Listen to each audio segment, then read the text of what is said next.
আমার বোন তামিনী একটা বুড়ার সাথে? তামিনী, তুই এই বুড়ার সাথে কারের ভিতর কি করলি? হ্যাঁ, আমি ওকে ভালোবাসি আর ও আমাকে ভালোবাসে। আমরা বিয়ে করতে চাই ভাইয়া।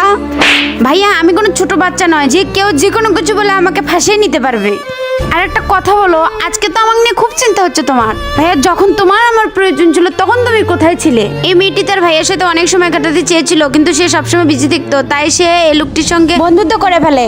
যখন তোমার ভালোবাসা আমার দরকার ছিল তখন তুমি কি করেছো? আমাকে বিভিন্ন কাজের বাহানা দিয়ে চলে গেছো। তখন একা থাকে আমার ভালোবাসা আমাকে সাথ দিয়েছে। ও আমাকে আমার কষ্টের সময় ধৈর্য দিয়েছে, তাই জন্য আমি ওকে বিয়ে করতে চাই।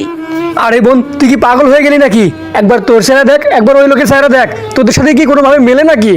আর যদি তোমার এই আমাদের সম্পর্ক নিয়ে কোনো প্রবলেম থাকে তাহলে আমি আমার ঘরই ছেড়ে দেবো, কিন্তু বিয়ে আমি শুধু একেই করব। দেখেন ভাই, আমার বয়স একটু বেশি, হয়তো এই কারণে আমাকে পছন্দ হচ্ছে না, কিন্তু আপনাকে কথা দিচ্ছি আমি আপনার বোনকে রাজরানীর মতো করে রাখবো। বিশ্বাস করেন ভাই, আমার উপর বিশ্বাস করেন। দুনিয়া তো এই 2 দিনের ভাই, আমরা সবাই চলে যাওয়ার জন্য এসেছি, আমরা কেউ থাকবো না। থাকবে একটা জিনিসই, আর সেটা হলো আমাদের এই ভালোবাসা। তারপর বন্ধুরা, আমি এটি কি সিদ্ধান্ত কি ঠিক হয়েছে জানাতে ভুলো না। আমাদের চ্যানেলটি লাইক করে সাবস্ক্রাইব করো।